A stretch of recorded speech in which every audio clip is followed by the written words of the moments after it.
Welcome back to the North Florida Sports Network. It's that holiday season. It's signing day.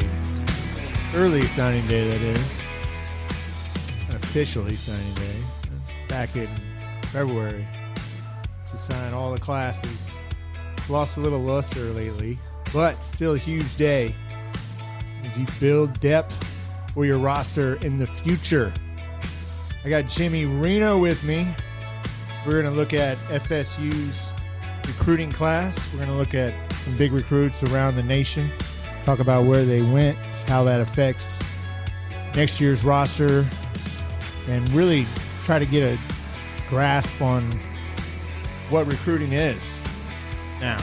So keep it locked.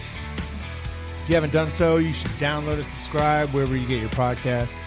The podcast is available everywhere. You can watch the show on YouTube. And we're on Facebook, Instagram. All right, Jimmy. Yep. How's it looking so far, man? We're coming at you coming up on 3 o'clock, about 2:35. Right. The bulk of early signing day is all but complete. Right. Biggest news for Florida State, KJ Bolton flip going to Georgia. Yeah. I had him pegged for Auburn. You know, I thought they were going to be the ones that would come in. And I saw Muschamp. Yeah, and at that home visit. Yeah, and he said he knew 3 weeks ago he was going to sign with UGA. Funny that he managed to still come on his official visit to Florida State, even though he already knew he was going to Georgia. You always focus on the bad. Kind of. I think this is still a really, really good class. It is. It's a solid class, man. It's more than solid. It's probably a great class. Likely going to finish in the top 10. Best class at Florida State since 2016. Right. On paper, it's your most top 200 kids since 2016. I think they have 10 that fall in that, whatever consensus ranking they use. Another kid later tonight that kind of falls out of that top 200 range, Dinas White out of North Carolina, is deciding about 6:30 p.m. Okay. Everybody says he's a probability for Florida State, but you can't count him until they've signed. Like I said, he's outside that top 200 player range, but I mean this kid is 6'4", 6'5", 335. He's a body type that is not just growing on trees. Right. So he's a very specific player. He's going to be that space eater in the middle. So it'll be a nice pickup for him. I mean, top 10 class. Man, right now they sit at 4 still. Yeah, well, you got to figure that Blunt's not coming here. Right. They've known that. He's still being listed as a commit, but that's not going to happen. So, top 10-ish class, man. It's not terrible. It's really good, really good. You kind of hoped that coming off a 13-0 season and everything like that, with a lot of NFL prospects on the field, specifically on the defensive side of the ball, that you'd be able to land a little bit more beef, little top-end talent numbers and in quality on both sides of the ball up front. Well, it's been a while on the lines of scrimmage. Those guys go up and they go to the big boys, the top dollar guys. Florida State has to hit the transfer portal when it comes to those type of players. Right. And they've done so in the past. Right. You thought as you move forward, especially with this record, you could attract some of these higher.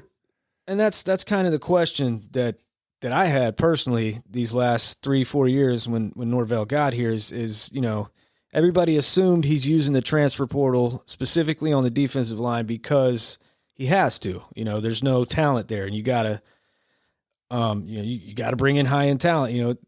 But they've like the way they approach recruiting defensive line, especially at the high school ranks, and just kind of what seems to be a lack of urgency from them. It really has me questioning how much of a premium he puts on recruiting kids in high school. Yeah. Like, just, especially at that position where you need development. Right, and this kind of leads to my biggest issue with this class. It is a top 10 class, most likely. You hit on a lot of needs. You got your QB, you got 2 really good running backs, you got skilled players at wide receiver, at tight end. Right. You got 3 tackle prospects on the offensive side of the ball. Defense, you have, even with Bolton flipping, you still have 3 top 100 corners. You got another corner in Ricky Knight who's, blue chipish, 3-star, 4-star, so there's something there. But then you get into that front 7 on the defensive side of the ball, and it's scary, man. Lack of numbers and lack of what would be perceived as high-end bodies. If you're going to take 2 defensive linemen, you're going to need for both of those guys to be a hit with the evaluation. They're going to be contributors. And you really don't have an option of them failing, right? Because you only got 2. Yeah. So you would think if you're going to take that number that they're going to be high-end guys that are going to be ready to contribute, sooner than later. And that isn't what we've seen out of Florida State. We took 1 defensive tackle this class, outside of the kid White who's deciding 630. And it's, he's a guy that might be able to give you something in 2 years. Jamori Flagg, he's not a guy that teams are looking at as he steps on campus and ready to go day one, or all he needs is a redshirt year and he's going to be right in the mix. It's just, and it's the same story at linebacker. You're seeing guys that are much more, project. And I look at those guys and I'm thinking, man, they're recruiting those guys with that intention. Like, these are guys that we can sign and they'll stay here for 2, 3, maybe 4 years. But there aren't any of the high-end guys ahead of them. You got Blake Nicholson last year at linebacker, and I think D.D. Holmes is a really good player. I think he's underrated. I think he could develop into something quickly. But you've now pigeonholed yourself. You've boxed yourself into where you have to hit the portal, and they have to be guys that can come in and contribute. And you're pretty much dependent on them being the same level as guys like Verse and Fisk and Jermaine Johnson and Keir Thomas. And it remains to be seen if you're going to be able to do that in the portal every year. So this is a really good class. Yeah. They restocked in a lot of areas, but it needed more beef in the front 7, both in numbers and in, guys that are going to be ready to make an impact. So it's tough, man. And you had a guy like Blunt commit, and he flips, and he's doing that the whole time. You were in it for right. Well, I'm going to say this about Blunt, and I'm going to use rankings are subjective, and I know people hate hearing that stars don't matter, because they do, but you look at a guy like Blunt, and you look at where he's ranked this year, even reclassifying, and then you look at a guy like Ruben Bain and where he was ranked last year. And, you can ask Miami fans, that guys that have poured over Armando Blunt's highlight tape, like, they'll tell you he's not Ruben Bain. Right. But he's about 150 spots ahead of him in the rankings. Right. So you would look at him and be like, oh, this kid's going to be ready right away. No. Right. No. Dude, they're I don't know how many defensive linemen were ranked ahead of Ruben Bain last year, but none of them had the impact that he did in year one in their freshman season.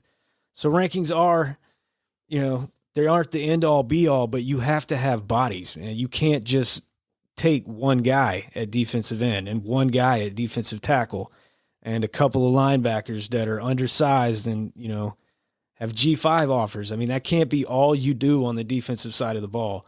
And that's my big gripe with this class. Wow. I mean, geez. Yeah. Amy? I'm just starting You're off still with bad, man. You're still upset about it. I'm starting off with the negative. I'm coming Okay. with the flaw in the class. Okay. Is that you don't want to, you want to get some talent up front. I love the big bodies, man. I always love to see them getting talent. Well, but it's intensified because that's where you're losing most of your guys. Well, look at last year in particular. You bring in talent on the offensive line. You bring in talent on the defensive line via the transfer portal. Right. And I think, but you want to have some guys ready that have been here, ready to go. Yeah.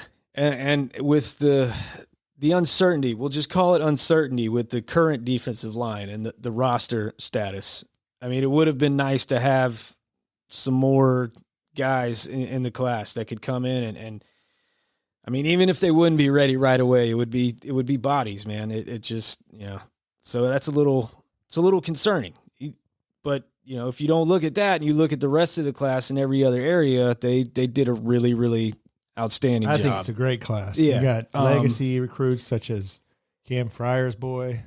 Yeah, you got Matt Fryer's kid, Camden Fryer. BJ Gibson is another slot receiver, another quick twitch athlete that's going to be really good.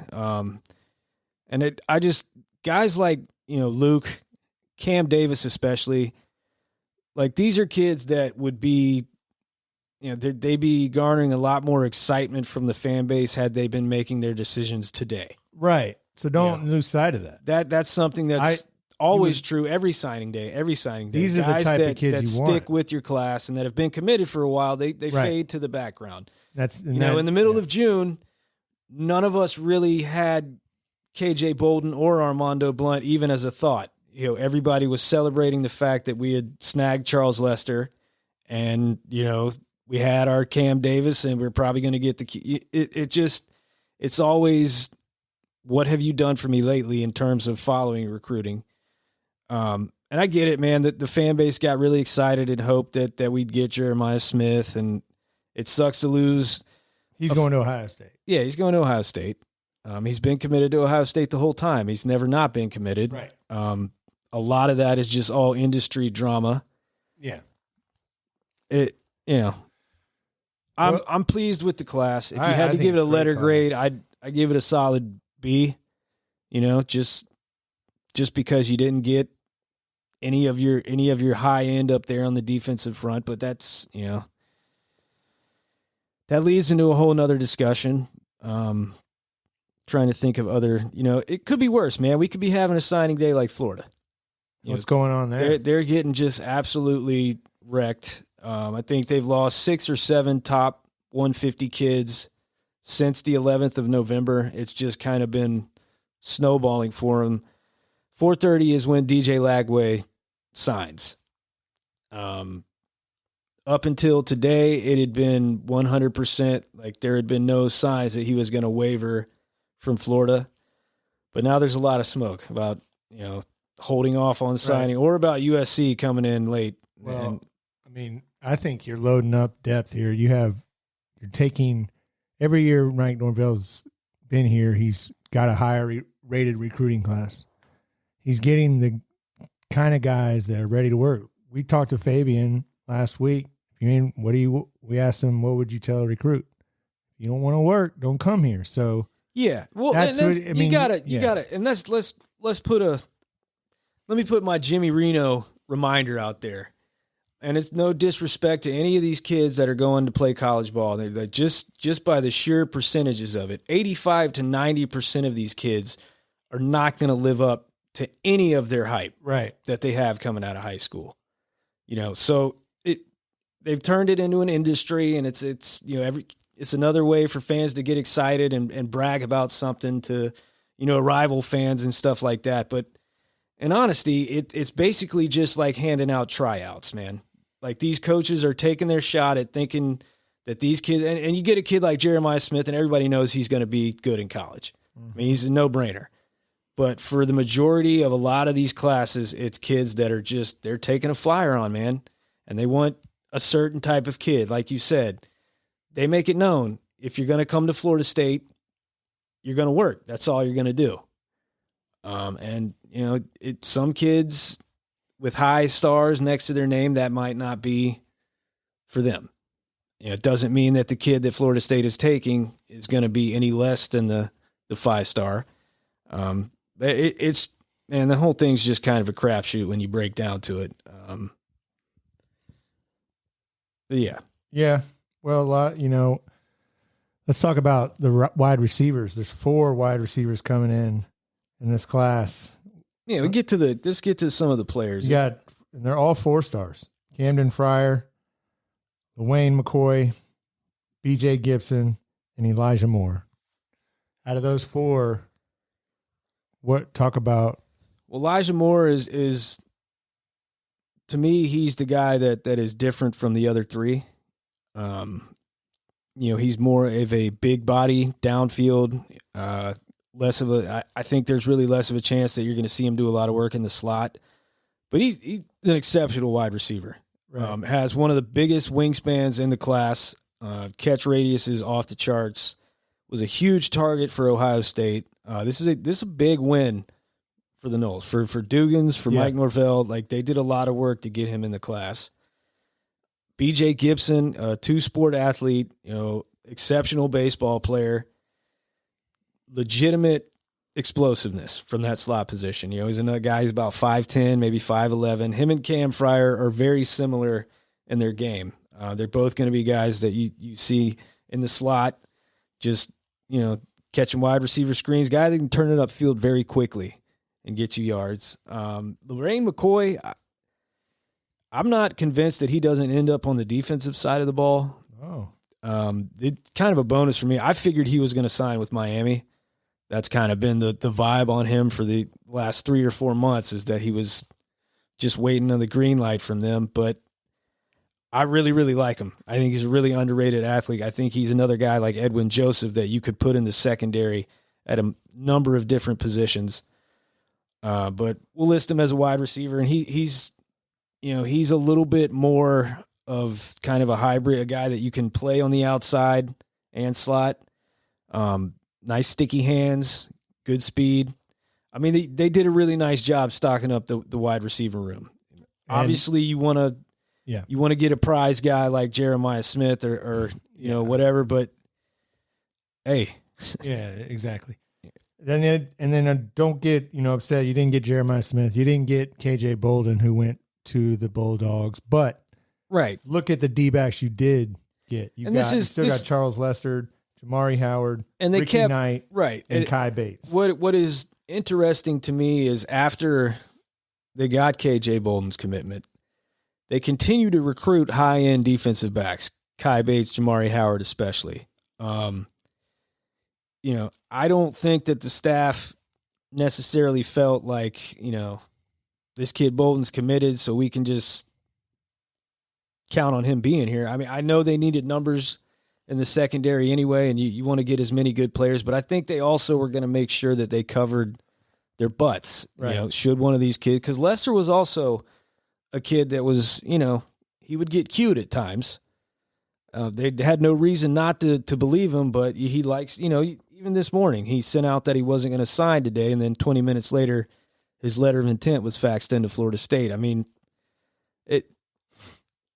coaches got to, they got to kind of be future tellers, man. They don't, you take these kids and their families at their word, but you saw what Bolton said today. He knew 3 weeks ago that he was going to sign with Georgia, despite telling everybody everything they wanted to hear. So coaches got to kind of, then they did a great job at that with the defensive backs of covering their butts. Right. You still have 3 top 100 corners that you sign in this class. Ricky Knight, the guy that's not, I think he's really good, man. He's not a burner at that position, but he's very physical, and he gets around the ball. No matter where it is in the air, he's around the ball. So I think they did receiver and defensive back. They did phenomenal.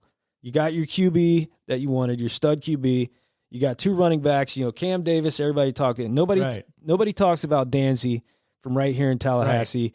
That's a kid with Olympic speed. Right. I mean, you look at those 2 guys there, and then Cam Davis committed. Yeah, when we were 0-4 2 years ago, 0-5, right in there, and he believed. He's a kid who's watched his rankings on websites go down with every update. They have gone down. He hasn't done anything but put up the same stats that he did when they ranked him as a 5-star, but he's been committed. He hasn't taken any visits. He's not doing any interviews. He's not. There's nothing that's going to generate clicks with this kid. We got to keep just sliding him down. That's fine. The rankings don't matter. Fine. This is a kid to be excited about. Yeah, yeah. You also have a speed guy right here from Florida High and Danzy. So that's a guy that's he's gonna slide into that Toa Philly role, right? With seamlessly. They did a really nice job at the skill positions, right? And you can hit at the transfer portal, man, and get the line. You got to fill the holes. Yes, you want to get those big guys, but you do. But it's an uneasy feeling though to be in this position. I think myself included, the entire fan base is used to, when Florida State's good, Odell goes in and he gets Timmy Jernigan's and he gets Eddie Goldman's and things like that. And that's not happening. Yeah. So that, but like you said, they're premium positions now. Better to go get another Fisk. Yeah. You just go take the MAC Defensive Player of the Year. And I'm with it, man. The best defensive lineman in the MAC. For real. Every year. Every single year, man. I would have been thrilled if that transfer, whatever. The linebacker from Miami of Ohio. Right. Yeah, he would have been great coming here, but he's locked in up there in Oxford, man. What about the kid from Troy? I'm just waiting for him to jump in the portal. That's another thing is that, there's kids that are going to be jumping in the portal that are waiting. Right. They're waiting for early signing day to be over. They're kind of waiting to see where the opportunities are going to be and what schools are going to really need something. Like for instance, Florida State really needs linebacker help.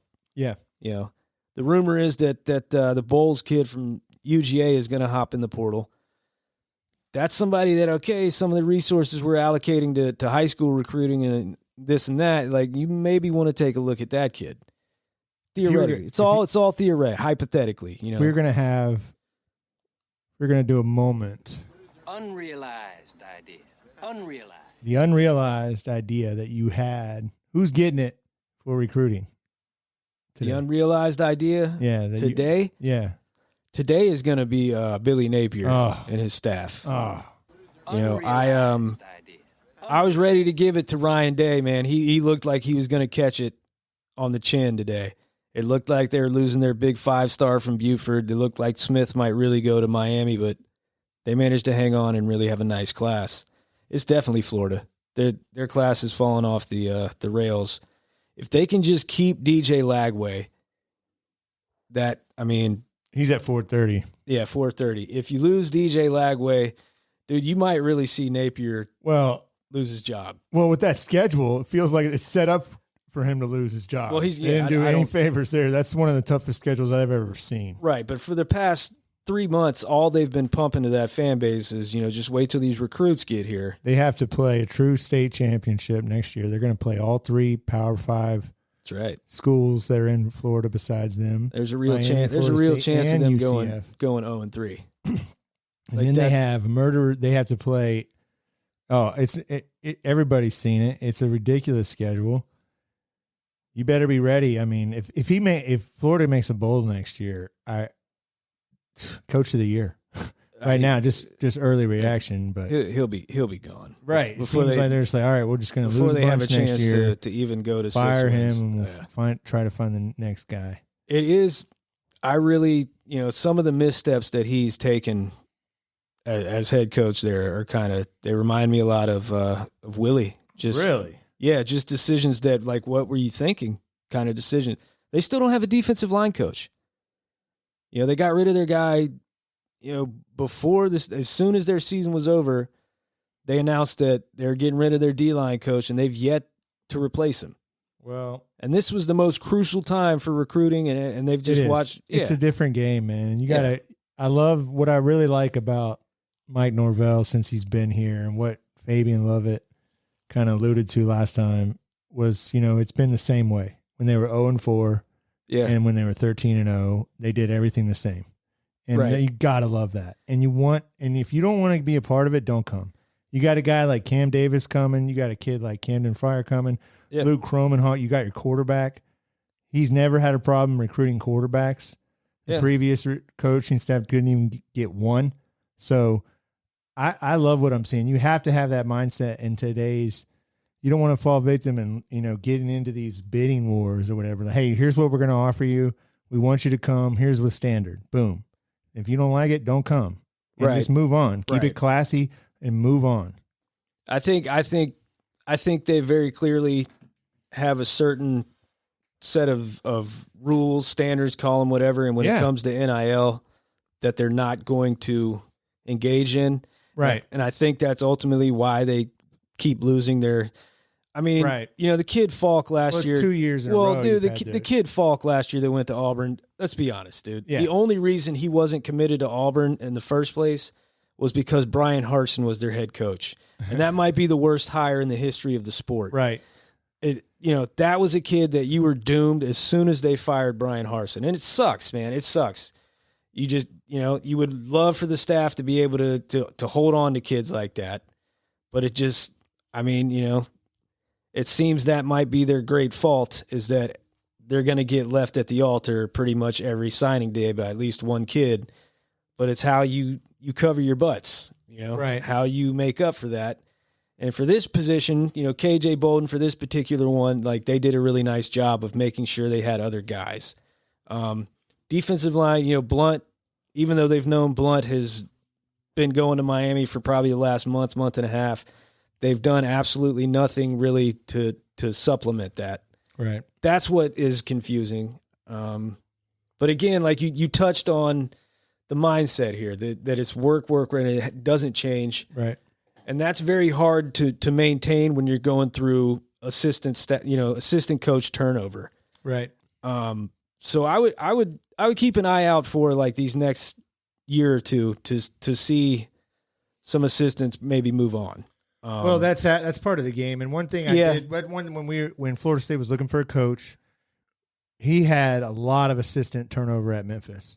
Yeah. And he only improved. So he not only does he hold his players to a standard, it looks like he has a standard in his coaches. So I have full confidence in Mike Norvell. He has a standard. It's what you choose to believe that he puts an emphasis on. Is it coaching and development? Is it the ability to recruit? It's just winning, man. Yeah, I do too. You got to have a little bit of everything. I do too, and I think there's some guys that get better. Like, I don't think it's just get better. We're trying to get better as a team, and we want every player while you're here to get better. Right, that's the goal. And I think he's, and if you're like we don't want you to be like, oh God, we're bringing in a guy at my position. Well, get on then. That's only going to help you or make you better. Iron sharpens iron. I can't wait to be a part of it. Lovin was saying, I'm going to come back to be a part of something special. And that's where you want. You want to have good competition. You want to be a part of something and have good players come with you. Exactly. And we'll take the defensive side of the ball and these last two seasons that we've had here. And you look at, let's say, linebackers coach Randy Shannon. All right. Absolutely. Done a great job coaching these linebackers. Does not hold his weight as a recruiter in terms of what you expect out of a linebackers coach and what we've seen in the past at Florida State. But might be as good a linebackers coach in terms of teaching the game and getting the most out of the players as we've had at Florida State in the last 20 years. And, he brought Bethune with him. That guy was coming in, and that at the time, he's a high-end linebacker, and we needed that. He turned Kalen DeLoach into an NFL linebacker. He turned DJ Lundy into, an all-conference type. Yeah. But, those guys are gone. Right. You kind of, the way that it's always worked is once you start producing NFL guys, you start kind of getting more talented kids from high school. That hasn't necessarily been the case there at linebacker. We got Blake Nicholson. Right. But that's it. Right. Bunch of underrated or lowly rated guys. Doesn't really reflect their ability. Just that they're not really going to be ready to step on.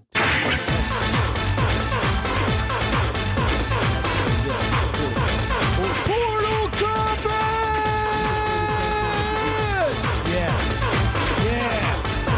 Yeah. Sorry, man. Yeah.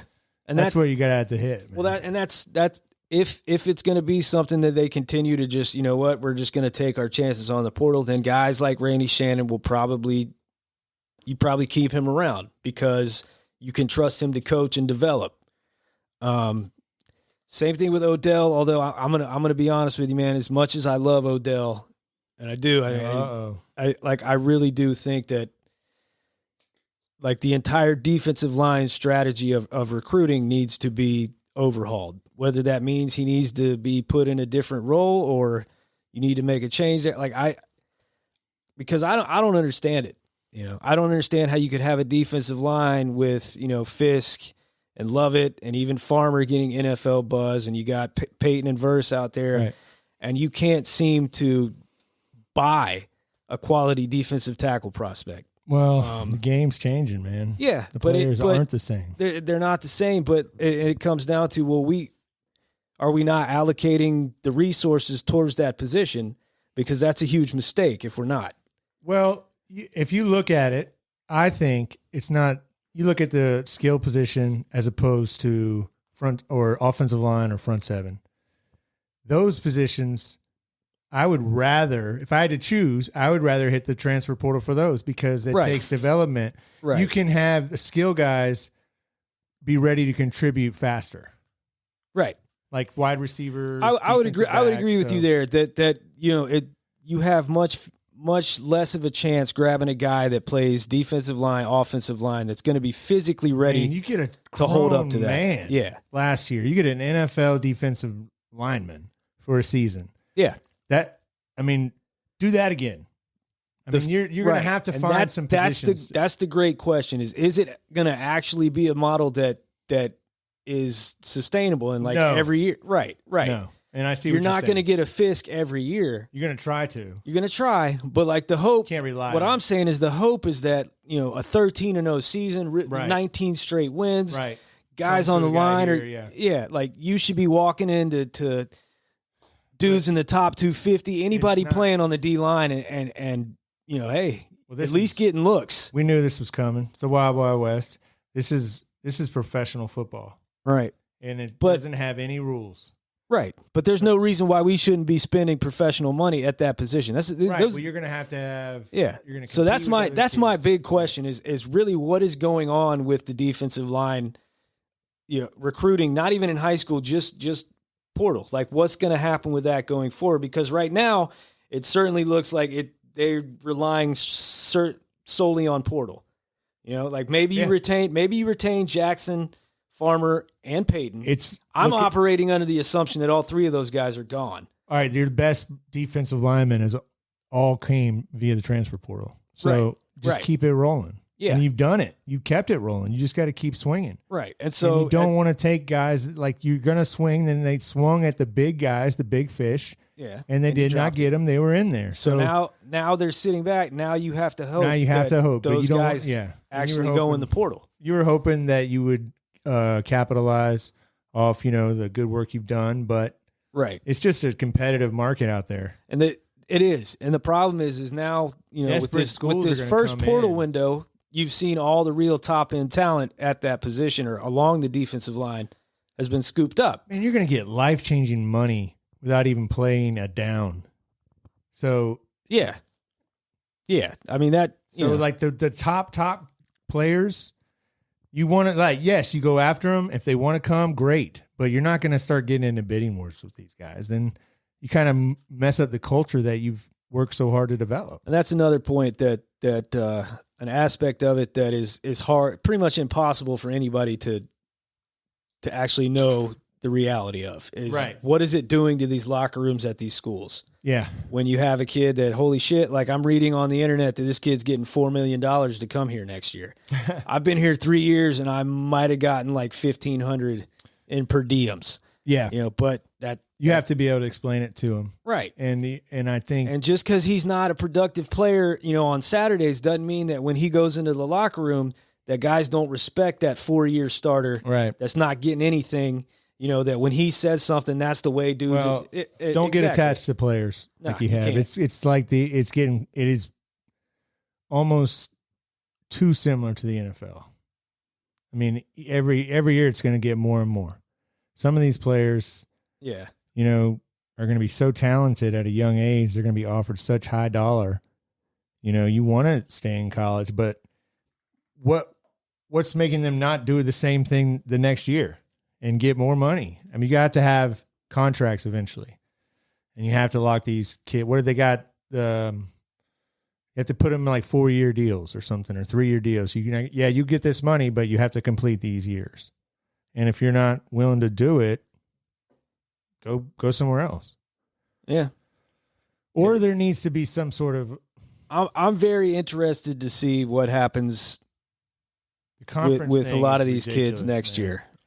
It just hasn't been addressed overall. Chip Kelly's been talking about just regionality, having teams, football set just break off from everything else, and it makes a lot of sense. But I think, you have. Well, what makes the least amount of sense is that these schools are prohibited from paying the players, and that it now falls on fans and boosters and the people that are already paying to support the program have to do more of it while the school Prices continue. are going up. Well, and the schools continue to reap the rewards. Right. And it isn't unique to any school. Any collective that is raising money and supposed to be charged with getting the talented players, what are the fans supposed to think when their school doesn't get the talented player? Right. Do they feel like they've been conned out of money? Like what happens to that money? Do we get, things are going to get really ugly with all of this the next 5 years. There's no rules to any of it. Yep. I think you're going to start seeing these kids like a Smith, and not necessarily him, but a kid like him that'll jump into the portal 2 or 3 times now because there's no limit to it. That's why you got to have structure. You got to have discipline. Yeah, the price is going to go up. If you want to work, you got to have an identity. And I think Norvell's done a great job of establishing that identity. I talked to some old school Memphis alum, and they couldn't talk enough about the type of men he develops and the character because of what he does and how you do it. And you're not going to, it's part of the process, especially nowadays. You're not going to get a lot of these guys because there's so much attention. You got coaches with prime documentaries and, you just, hey, if you don't want to come here, all the love, but if you come here, get ready to work. And I think I love the simplicity of that. And you have to be proud of that if you're a Nole. You got to have a way in this climate. Yeah. Because you can't get into these wars with Texas and Alabama and Georgia. No. You have enough. Commit to the battle's end if you're a fan, but it's not just FSU that's increasing prices.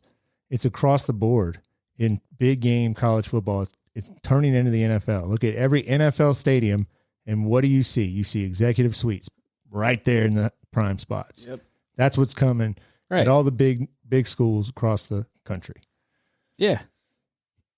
Well, cost to operate, man. It's like I said, it's just American. Yeah, Idol. we got to get on out of here though, man. But we're gonna come back to you and wrap this whole recruiting thing up here shortly. We still got some transfers out there. If you had to predict who's going where as far as the quarterbacks, right now, you got Cam and you got DJ. Yeah. You asked me FSU's yesterday. After both of them. Yeah, yesterday I was still saying, DJ to FSU all day. Dude, I don't even know now. There's some talk that Ward is it's really torn between FSU or the NFL. That Miami's not really even in the picture. Okay. I find that kind of hard to believe. I could buy it if that was DJ deciding between the two, NFL or FSU. Well, I mean, yeah. I'm still leaning DJ to FSU. I have no idea what Cam Ward's going to do. If I had to put money on it, he'll still go to Miami. You think that if FSU had to choose, who's getting this spot? I mean, I assume DJ they're was both going to come. Well, if they're both going to come, who does Florida State want? I have that. Is one of them want to come and they're waiting to hear out from the other? That's a great question. Like I legitimately, I figured that they would bring them both in on a visit the same day, and then have them wrestle it out. Well, yeah. Who throws it harder? I would love that. By the way, play a game of barely taps or something. I know. Man. No, let's just put some competitive fire out there.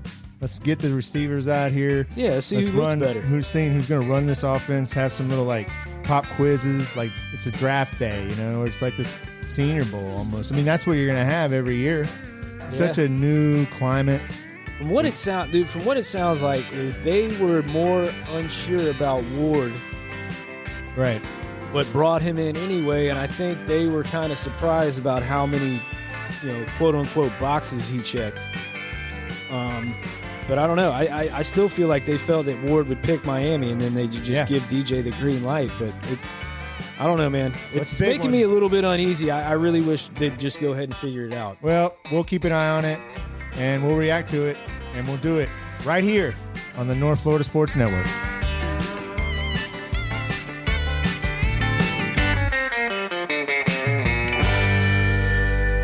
We had to go. Our ride was here. We got a shuttle. We had to go. Our ride was here. We got a shuttle to our